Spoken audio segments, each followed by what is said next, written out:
So ఈ సహాయ నిరాకరణ ఉద్యమంలో భాగంగా తర్వాత జరిగే అతిపెద్ద తిరుగుబాటు వచ్చేసి మన ఆంధ్ర ప్రాంతంలో రంపా తిరుగుబాటు అంటారు. సో రంపా ప్రాంతంలో మనకి రంపచోడవరం ఉంటాయి కదా, అక్కడ జరుగుతుంది ఇది రంపా ప్రాంతంలో. ఈ రంపా తిరుగుబాటు అనేది మనకి తిరుగుబాటు అని చెప్పగానే గుర్తొచ్చే ప్రధానమైన వ్యక్తి అల్లూరి సీతారామరాజు గారు. సో అల్లూరి సీతారామరాజు గారు చేసినటువంటి తిరుగుబాటే ఈ రంపా తిరుగుబాటు. మన ఆంధ్ర ప్రాంతంలోనే కాకుండా మొత్తం దేశ స్థాయిలోనే ఈయనకి ప్రత్యేక గుర్తింపు వస్తుంది ఈ ఉద్యమంతో. అంటే బ్రిటిష్ వాళ్ళ మీద దక్షిణ ప్రాంతంలో ఒక వీరుడు పోరాడుతున్నారని చెప్పేసి అందరూ దేశమంతా చెప్పుకుంటారు. ఆ వ్యక్తే ఈ అల్లూరి సీతారామరాజు గారు, మన అల్లూరి సీతారామరాజు గారు. సో ఎలా జరిగింది ఈ రంపా ఉద్యమం అనేది, ఎందుకు వచ్చింది, ఎలా జరిగింది, ఇందులో అల్లూరి సీతారామరాజు గారి యొక్క పాత్ర ఏంటి, ఆయన బ్రిటిష్ వాళ్ళ మీద ఎటువంటి దాడులు చేశారు, ఆయన్ని ఎలా పట్టుకున్నారు, బ్రిటిష్ వాళ్ళు ఎలా పట్టుకున్నారు, ఎందుకు చంపేశారు, సో అలా దారుణంగా చంపాల్సిన అవసరం ఏంటి అల్లూరి సీతారామరాజు గారిని, కోర్టులో న్యాయ విచారణకు తీసుకెళ్లకుండా చంపేస్తారు. సో చాలా దారుణంగా చంపేస్తారు మన మన్యం వీరుణ్ణి. సో అవన్నీ మనం ఇప్పుడు డిస్కస్ చేద్దాం, ఓకేనా. ఫస్ట్ రంపా రివోల్ట్ అనమాట, అంటే రంపా తిరుగుబాటు. సో రంపా తిరుగుబాటు 1922 నుంచి 24 వరకు, అంటే మనకు ఆల్మోస్ట్ 2 years అనమాట. సో 2 సంవత్సరాలు ఈ ఉద్యమం జరుగుతుంది. చాలా భీకరంగా జరుగుతుంది. ఎలా అంటే బ్రిటిష్ వాళ్ళకి ముచ్చెమటలు పడతాయి. సో బ్రిటిష్ వాళ్ళకి ముచ్చెమటలు పట్టించే విధంగా అల్లూరి సీతారామరాజు గారు ఈ ఉద్యమం అనేది చేస్తారు మన్యం ప్రాంతంలో. మనకి ఏజెన్సీ ఏరియా అంటాం కదా, ఆ మన్యం ప్రాంతం, వెస్ట్ గోదావరి అక్కడ. సో కాబట్టి చూద్దాం అసలు ఏం జరిగింది. అయితే మనం ఫస్ట్ ఇందులో రెవల్యూషన్ లీడర్ అనమాట. ఇక్కడ రెవల్యూషన్ లీడర్, సో చూడండి డిఫరెన్స్ వచ్చేసి విప్లవ వీరుడు అంటారు. సో విప్లవ నాయకుడు. సో విప్లవ నాయకుడు అంటే గాంధీజీలాగా అహింసా మార్గం కాదనమాట. ఇక్కడ తుపాకీ పట్టి, సో బాణాలు బట్టి, తుపాకీ బట్టి బ్రిటిష్ వాళ్ళ గుండెల్ని చిల్చేస్తారు. సో అటువంటి ఉద్యమాన్ని తీసుకొస్తారు ఎవరు, అల్లూరి సీతారామరాజు గారు. సో అర్థమైందా. కాబట్టి ఇక్కడ మనం గమనిస్తే ప్రధానమైన నాయకుడు ఎవరంటే అల్లూరి సీతారామరాజు గారు. సో అల్లూరి సీతారామరాజు గారు ఇక్కడ ఉంటారు. సో ఈయన ఒక ఆటోబయోగ్రఫీ అనమాట, ఈయన ఒక స్వీచరిత్రని, సో ఆటోబయోగ్రఫీని ఒక ఆయన రాస్తాడు. సో అల్లూరి సీతారామరాజు గారి యొక్క ఆటోబయోగ్రఫీ ఎవరు రాశారంటే ఎర్రమల్ల నరసింహారావు. సో ఎర్రమల్ల నరసింహారావు గారు ఈ యొక్క ఆటోబయోగ్రఫీ రాస్తారు. అల్లూరి సీతారామరాజు గారి యొక్క ఆటోబయోగ్రఫీని రాసేది ఎవరంటే ఎర్రమల్ల నరసింహారావు గారు. ఆయన రాసినటువంటి స్వీచరిత్ర, అల్లూరి సీతారామరాజు గురించి రాసిన స్వీచరిత్రలో ప్రతి ఒక్క అంశాన్ని కూడా జోడించి అసలు ఏం జరిగింది, అల్లూరి సీతారామరాజు గారు పుట్టిన దగ్గర నుంచి చనిపోయేంత వరకు ఆయన విశేషాలన్నీ కూడా, ఆయన సంఘటనలు మొత్తం కూడా అందులో ఉంటాయన్నమాట బుక్లో. కాబట్టి ఎవరు రాశారంటే అల్లూరి సీతారామరాజు యొక్క స్వీచరిత్రని ఎర్రమల్ల నరసింహారావు గారు రాశారు. అలానే ఈ రంపా తిరుగుబాటులో ప్రధానమైన విప్లవ వీరుడు ఎవరంటే అల్లూరి సీతారామరాజు గారు. కాబట్టి మనం ఇప్పుడు అసలు అల్లూరి సీతారామరాజు గారు అంటే ఎవరు, ఎక్కడ పుట్టారు, ఎలా వచ్చారు, ఈ ఉద్యమాన్ని ఎందుకు తీసుకొచ్చారు, అసలు రంపా తిరుగుబాటు తీసుకురావాల్సిన అవసరం ఏంటి అనేది ఇప్పుడు మనం చూద్దాం. సో అల్లూరి సీతారామరాజు గారు, కాబట్టి మనం డిస్కస్ చేసుకునేది అల్లూరి సీతారామరాజు గారు. సో ఈయన 1897లో పుడతారు. 1897లో మొగల్లు అని చెప్పేసి ఒక విలేజ్ ఉంటుంది, మొగల్లు గ్రామం. సో మొగల్లు గ్రామంలో పుడతారు. ఈ గ్రామం అనేది మనకి పశ్చిమ గోదావరిలో ఉంటుంది. సో పశ్చిమ గోదావరి జిల్లాలో ఉంటుంది. సో పశ్చిమ గోదావరిలో ఉన్నటువంటి మొగల్లు అనే గ్రామంలో పుడతారు. ఎప్పుడు 1897లో 1897వ సంవత్సరంలో మొగల్లు అనే గ్రామంలో అల్లూరి సీతారామరాజు గారు పుడతారు, ఓకేనా. అయితే వీళ్ళ యొక్క పేరెంట్స్ అనమాట, తల్లిదండ్రులు. సో అల్లూరి సీతారామరాజు గారి యొక్క తల్లిదండ్రులు ఎవరు, సో తల్లిదండ్రులు వచ్చేసి వెంకటరామరాజు. సో తండ్రి వచ్చేసి వెంకటరామరాజు. తల్లి వచ్చేసి సూర్యనారాయణమ్మ వచ్చేసి తల్లి అనమాట. కాబట్టి అల్లూరి సీతారామరాజు యొక్క పేరెంట్స్, సో పేరెంట్స్ ఎవరంటే తల్లిదండ్రుల పేర్లు, తండ్రి వచ్చేసి వెంకటరామరాజు, తల్లి వచ్చేసి సూర్యనారాయణమ్మ. సో అయితే ఇక్కడ మనం చూసుకుంటే ఈయన ఏం చేస్తారంటే కృష్ణదేవిపేటలో ఒక ఆశ్రమం తీసుకొస్తారు. సో ఆశ్రమంలో తీసుకొస్తాడు, దాని పేరు వచ్చేసి శ్రీరామ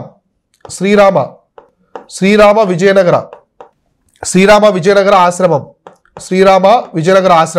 ఎక్కడ తీసుకొచ్చారంటే కృష్ణదేవిపేట అనే ప్రాంతంలో తీసుకొస్తారు. కృష్ణదేవిపేట అనే ప్రాంతంలో ఇక్కడ శ్రీ విజయనగర ఆశ్రమం అనేది తీసుకొస్తారు. సో ఇక్కడ ఏమంటుందంటే ఒక టెంపుల్ ఉంటుంది, నీలకంఠేశ్వర.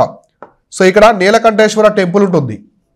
సో నీలకంఠేశ్వర ఆలయం అనేది ఇక్కడే ఉంటుంది అనమాట. ఎక్కడంటే ఈ శ్రీరామ విజయనగర ఆశ్రమం దగ్గర ఒక నీలకంఠేశ్వర ఆశ్రమం ఉంటుంది. ఇక్కడ ఈయన తపస్సు చేసుకుంటూ ఉంటాడు.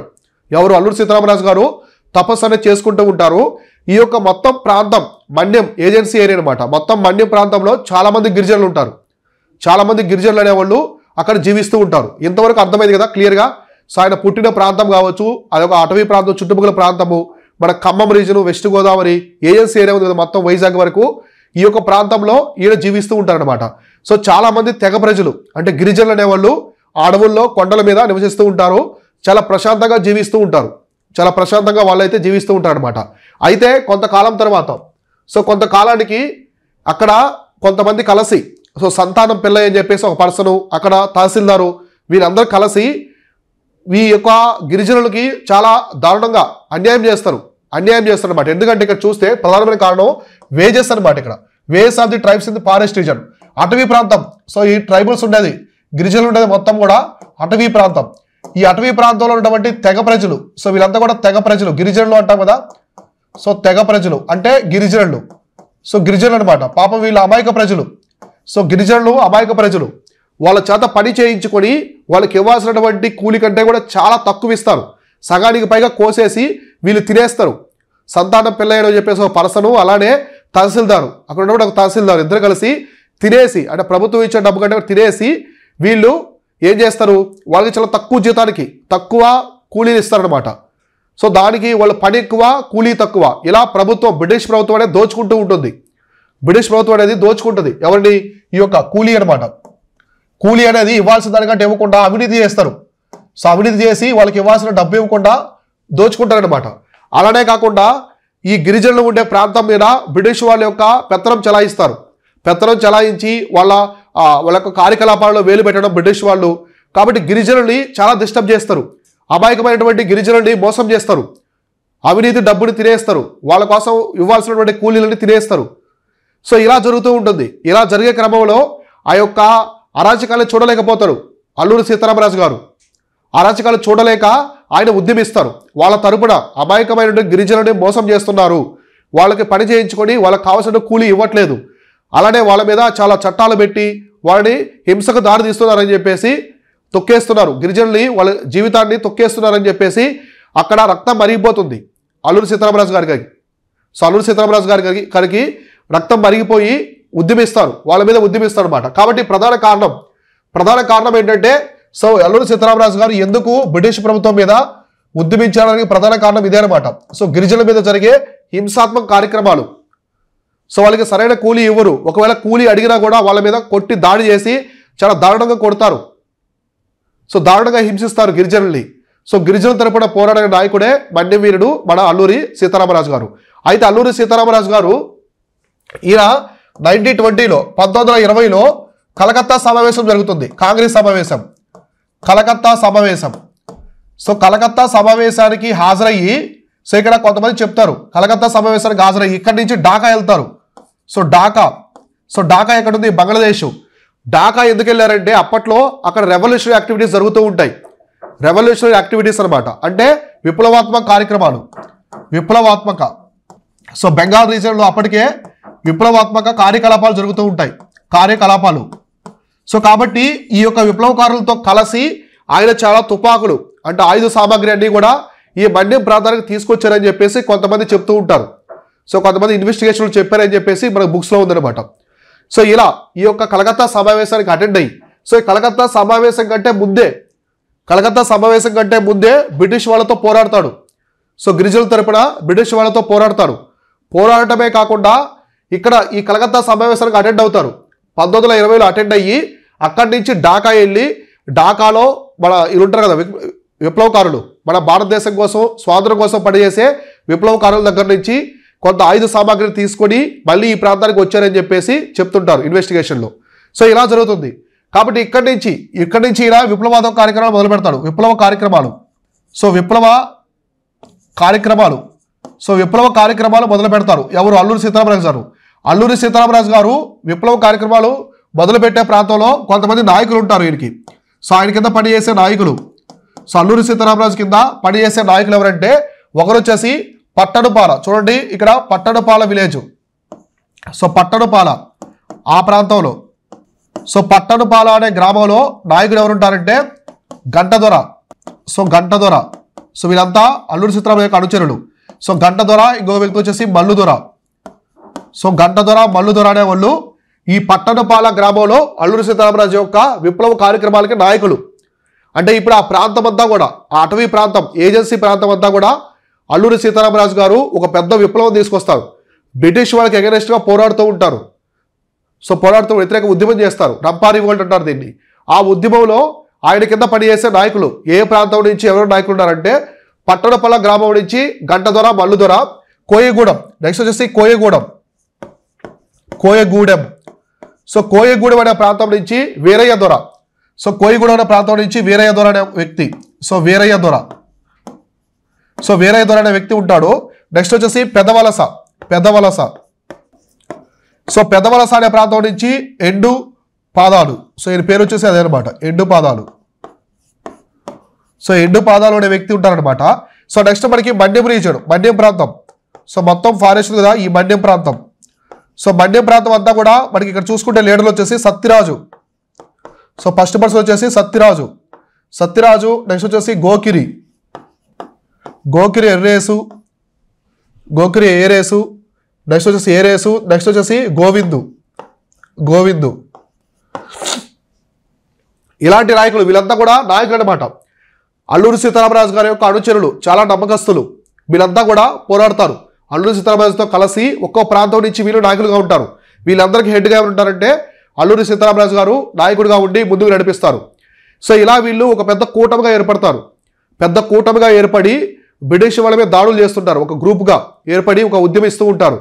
సో అయితే ఇప్పుడు ఇంతవరకు అర్థమైంది కదా, అల్లూరి సీతారామరాజు గారు తరపున పోరాడినటువంటి నాయకులు పట్టణపాల గ్రామం నుంచి గంటదొర, మల్లుదొర, నెక్స్ట్ మనకి కోయగూడెం నుంచి వీరయ్య దొర, పెదవలస నుంచి ఎండుపాదాలు, నెక్స్ట్ మన్యం రీజన్ నుంచి Satyaraju, Gokiri Erresu, next Govindu. So Govindu, next Ratti అనే ఒక వ్యక్తి కూడా ఉంటారు. ఇలా చాలా మంది నాయకులు అల్లూరి సీతారామరాజు కింద కొన్ని ప్రాంతాల నుంచి పోరాడుతూ ఉంటారనమాట.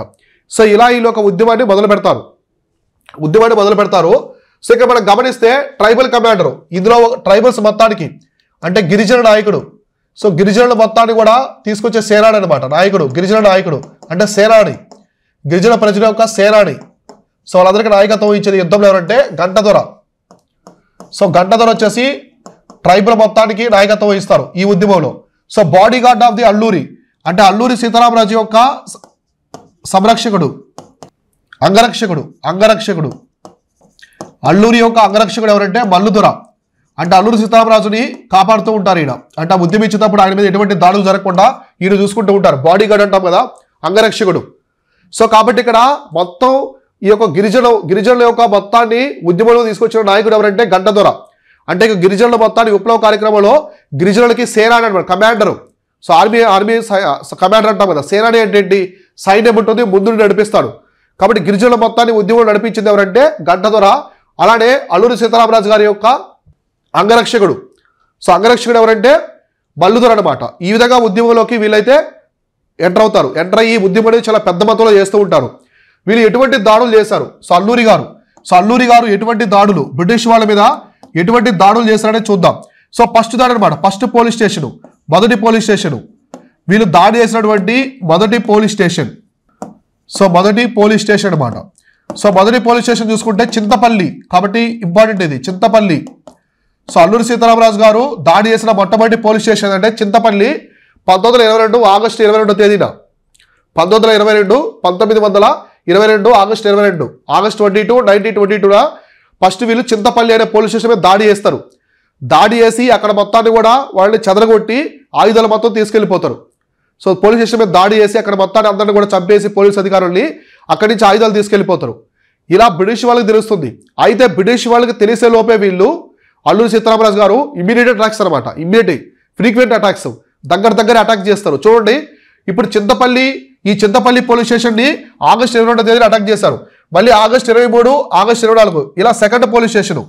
రెండో పోలీస్ స్టేషన్ వచ్చేసి కృష్ణదేవిపేట. సో ఫ్రీక్వెంట్ అటాక్స్ అనమాట, దగ్గరే అటాక్ చేస్తారు.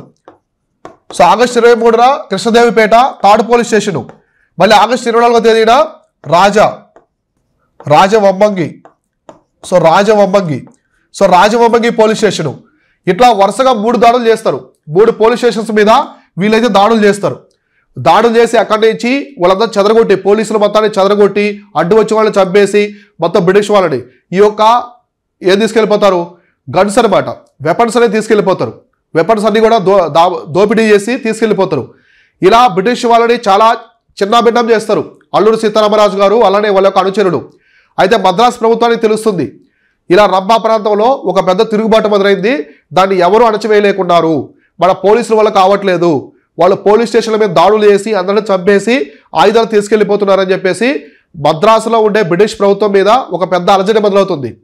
సో ఎలాగైనా సరే ఈ ఉద్యమాన్ని ఇక్కడే అణచివేయాలని చెప్పేసి బ్రిటిష్ ప్రభుత్వం ఆలోచిస్తుంది.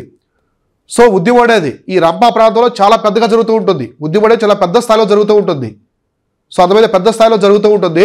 ఇక్కడ కూడా బ్రిటిష్ వాళ్ళు ఆలోచిస్తారు ఎలాగైనా సరే ఉద్యమాన్ని అణచివేయాలని. లోకల్ పోలీసులు పంపిస్తారు. సో పోలీసులు పంపిస్తారు, లోకల్ పోలీసు వల్ల కాదు. సో అల్లూరి సీతారామరాజు గారు చాలా ధైర్య సాహసాలతో ఒక పకడ్బందీగా ప్లాన్గా గెరిల్లా వార్ఫేర్ అంటారు, గెరిల్లా యుద్ధం చేసి పోలీసుల మొత్తాన్ని చెదరగొట్టి వాళ్ళకి ఆయుధాలు తీసుకెళ్ళిపోతూ ఉంటారు.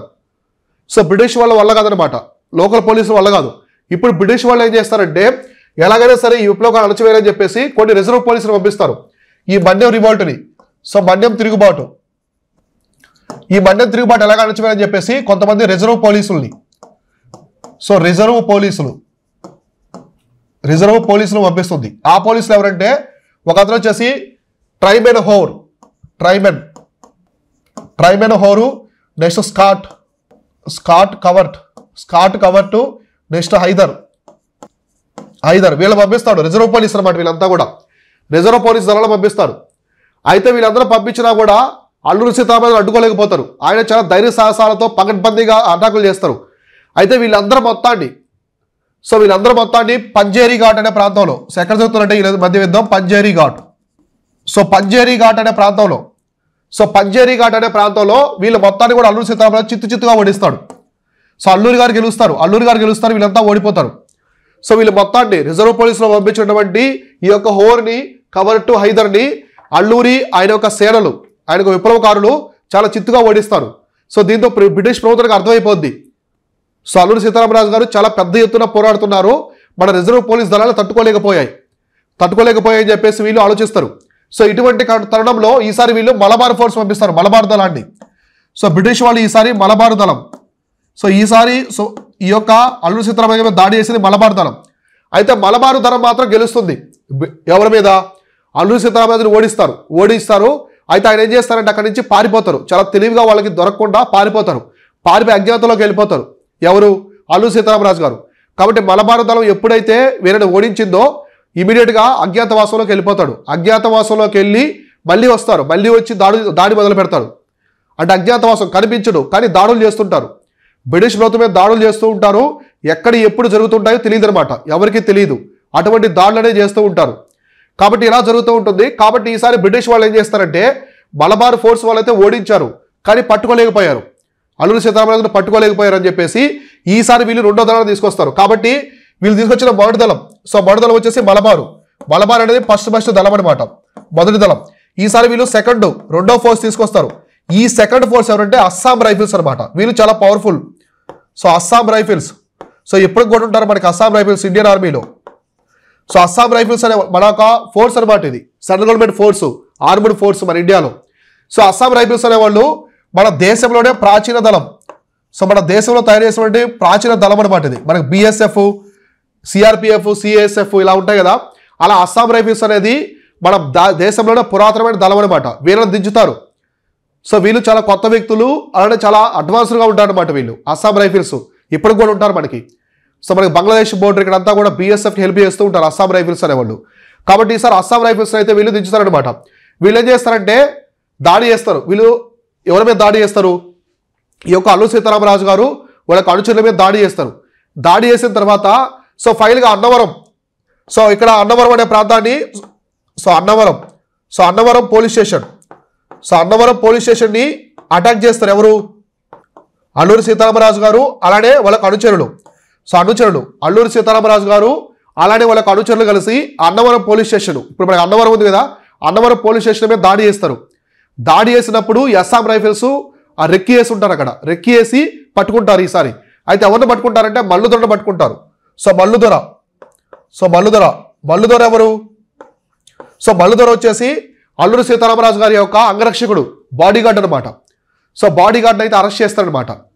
సో కాబట్టి ఇలా ఎప్పుడైతే అల్లూరి సీతారామరాజు గారి యొక్క అనుచరులు ఆయన కలిసి అన్నవరం పోలీస్ స్టేషన్ మీద దాడి చేశారో అక్కడ అల్లూరి అంగరక్షకుడైనటువంటి బాడీ గార్డ్ అయినటువంటి మల్లుదొరని ఈ అస్సాం రైఫిల్స్ పట్టుకొని అరెస్ట్ చేస్తారు. సో అరెస్ట్ చేస్తారు.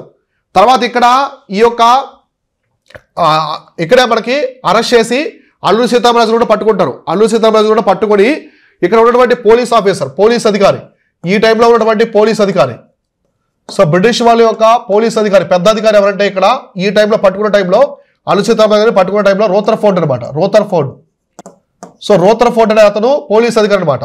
ఇక్కడ మేజర్ గుడాల్, ఇక్కడ ఆర్మీ అధికారి ఎవరంటే major. So major Goodall. So అయితే రోథర్ఫోర్డ్ యొక్క అధ్యక్షతన ఈ అస్సాం రైఫిల్స్ అనే వాళ్ళు మల్లుదొరని అరెస్ట్ చేస్తారు. ఈ యొక్క మన యొక్క మన్యం వీరుడు అల్లూరి సీతారామరాజును పట్టుకుంటారు. కానీ ఇక్కడ క్రూరుడు అనమాట, ఒక క్రూరుడైనటువంటి మేజర్ గుడాల్ ఏం చేస్తారంటే అల్లూరి సీతారామరాజు గారిని ఎటువంటి న్యాయ విచారణ లేకుండా ఆయన మీద కాల్పులు జరుపుతారు. సో కాల్పులు చేయమని చెప్పేసి ఆర్డర్స్ పాస్ చేస్తాడు. కాబట్టి అల్లూరి సీతారామరాజు గారిని అక్కడక్కడ వాళ్ళు కాల్ చేస్తారు. కాల్ చేయడం వల్ల అక్కడికక్కడ చనిపోతాడు, ఆయన ప్రాణాలు వదిలేస్తాడు, సో అమరవీరుడు అయిపోతాడు. కాబట్టి అల్లూరి సీతారామరాజు గారి మీద ఎటువంటి ఇన్వెస్టిగేషన్, ఎటువంటి న్యాయ విచారణ లేకుండా చంపేస్తారు, ఫైర్ చేస్తారు, ఆయన మీద బుల్లెట్తో ఫైర్ చేసి చంపేస్తారు. ఇలా అల్లూరి సీతారామరాజు గారిని బ్రిటిష్ ప్రభుత్వం అస్సాం రైఫిల్స్ సహాయంతో పట్టుకోవడానికి మొత్తం అధ్యక్షుడు అంటే మొత్తానికి నాయకత్వం వహించినటువంటి పోలీస్ అధికారి వచ్చేసి రూథర్ఫోర్డ్ అనమాట. కానీ అతని మీద కాల్పులు జరిపించింది, అల్లూరి గారి మీద కాల్పులు జరిపించింది మాత్రం మేజర్ గుడాల్ అనమాట. సో ఇలా చంపేస్తారు. సో ఫైనల్గా ఆయన యొక్క సమాధి, సో అల్లూరి సీతారామరాజు యొక్క సమాధి ఎక్కడుందంటే, సో సమాధి వచ్చేసి కృష్ణదేవిపేట.